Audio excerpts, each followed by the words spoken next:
If you're hypermobile with greater trochanteric pain syndrome, this video is for you. Let me explain to you what that even means, where that is, and what it feels like.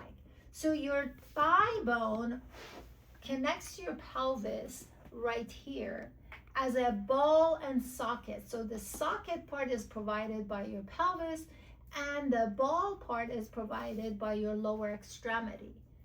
Greater trochanteric pain syndrome is where the lower extremity getting connected to the pelvis.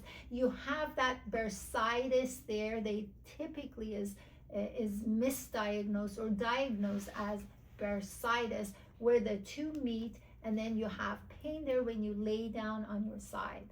What ends up happening is you do irritate the bursa. It may show up on the imaging, so it shows inflammation, but this video is about what is happening and what to do about it, especially when you're hypermobile. With hypermobility, all of your joints are impacted, including your hip joint right here. And so what we need to do is we need to first learn how to manage our hypermobility, so we manage the degree of laxity in the joint, and then what exercises to use that are safe and actually effective. What ends up happening here is because of that instability in the pelvis and the connection of the ball inside the socket, you end up with compensation patterns in the surrounding muscles. These are like your glute medius right here and impacting your IT band here. So all of this gets super tight in an attempt to try to stabilize.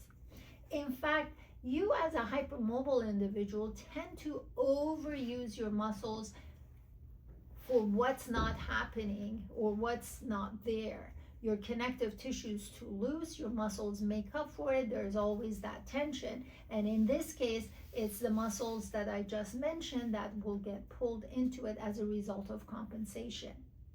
So the solution is pretty obvious. We want to provide stability so these muscles don't have to hyperreact.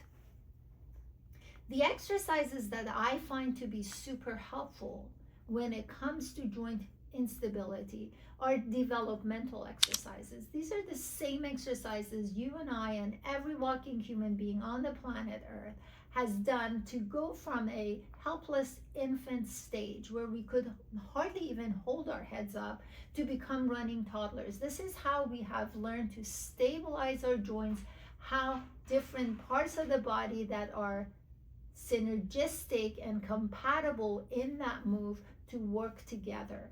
As a hypermobile individual, we tend to go to the same muscles trying to get help. Whereas if we disperse that help among more than one muscles, then we have a group or a teamwork coming together to assist us in stability.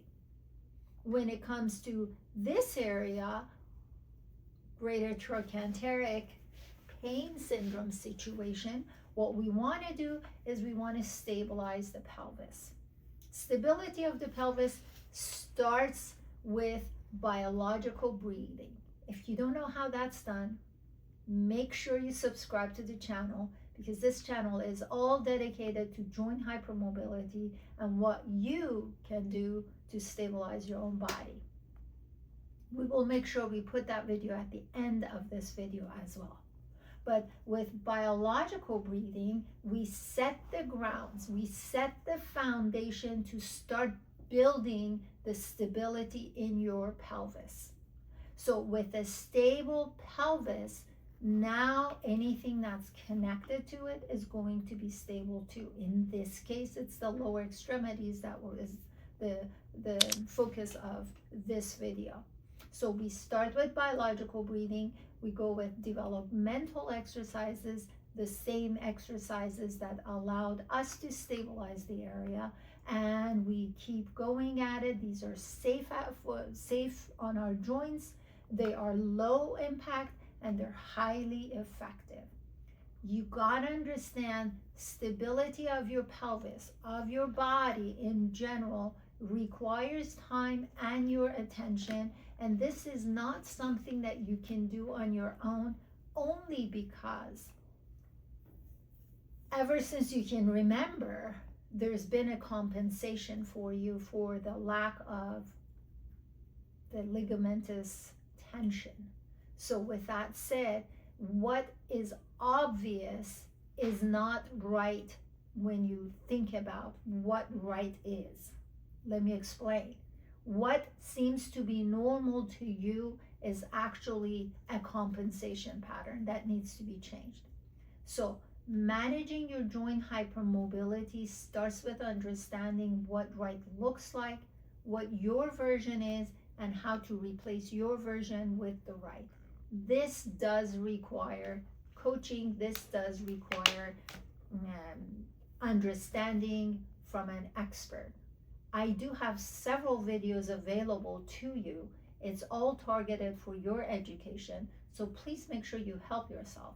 But if you need help, make sure you contact me using one of the methods of contact in the description box. And do know that managing joint hypermobility is absolutely possible, and you are no exception. Thanks for watching.